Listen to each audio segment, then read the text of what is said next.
Hold'em Masterclass numéro 40. Bluffer le présumé bluffeur. Dans le cadre des tactiques de bluff, nous allons voir un exemple où le joueur bluffe un adversaire qu'il a déjà identifié comme étant bluffeur lui-même. Opérer un surbluff consiste à relancer un adversaire qui a déjà attaqué et que l'on soupçonne de bluffer. Nous-mêmes ne possédons qu'un jeu de bluff, aussi cette tactique ne vise qu'une chose, faire passer l'adversaire. Nous sommes à l'EPT Dortmund, la première édition de l'European Poker Tour en Allemagne en mars 2007. Je joue ce tournoi, c'est un de mes premiers tournois de l'année et je reviens de l'enfer. Le premier jour, j'ai pris ce qu'on appelle dans le jargon un bad beat et avec mes 600 pauvres jetons, je suis remonté. Et là, au moment de l'action, je viens juste de quitter la table télévisée où j'ai eu deux jeux énormes, deux as et deux rois, qui m'ont fait doubler et revenir dans la partie alors que j'étais vraiment petit tapis jusque-là.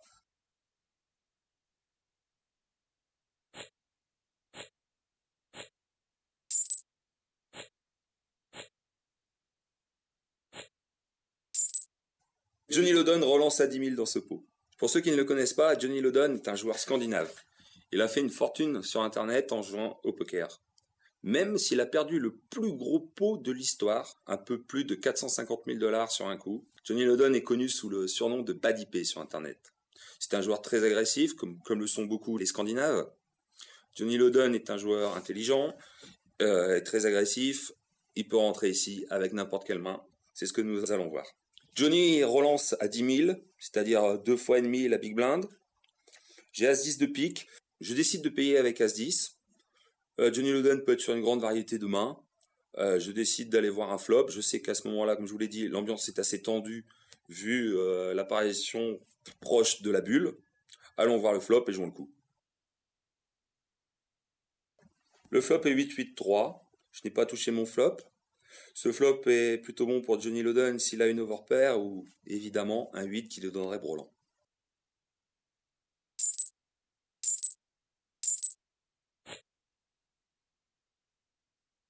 Pour chercher de l'information, je décide d'attaquer le flop en ouvrant à 10 000.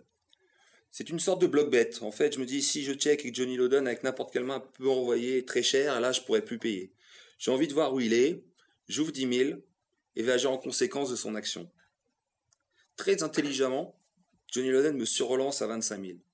En règle générale, quand on fait des petites relances comme ça, les joueurs intermédiaires au niveau moyen annoncent quand même un gros jeu. Et tout de suite, je vois que Johnny Loden veut me faire croire qu'il a un gros jeu, mais comme il veut me faire croire, c'est qu'il l'a pas, et je pense instinctivement qu'il est en surbluff. Je décide donc de lui envoyer tapis, car je pense qu'il ne pourra jamais payer. D'ailleurs, il jette instantanément sa main, et je remporte un pot légèrement conséquent. Donc ici, on voit l'intérêt du block bet. J'ouvre à 10 000 pour bloquer un peu l'action de Johnny Loden, pour vraiment lui soutirer de l'information. De plus, avec As-10, à ce moment-là, très sincèrement, je pense peut-être avoir la main gagnante vu la possibilité de main que peut avoir Johnny Loden. En plus, j'ai deux overcards et éventuellement un runner pick. Donc, c'est une idée intéressante. Maintenant, je tombe pas dans le piège de Johnny Loden quand il me relance. Je le surrelance instantanément. Et Johnny Loden, là, il a compris que j'avais vu que lui était en bluff et qu'il ne pouvait plus rien faire. Donc, il a passé instinctivement. Il m'a même dit après, un as me battait. Bon, donc, j'avais effectivement bien la main gagnante sur ce coup. Dans ce coup, Fugan utilise à plein les possibilités offertes par les enchères No Limit. Quand son adversaire relance à 25 000 au flop, il n'hésite pas à surrelancer all-in à 77 500, ce qui met Loden dans l'incapacité d'utiliser son arme favorite, qui est l'intimidation. Car après une telle enchère, Loden ne peut que suivre ou passer. À bluffeur, bluffeur et demi. Ce coup-là fait passer le tapis du français de 98 000 à 138 000 pour continuer le tournoi. Pour information, Fugan a terminé 8e de cette épreuve.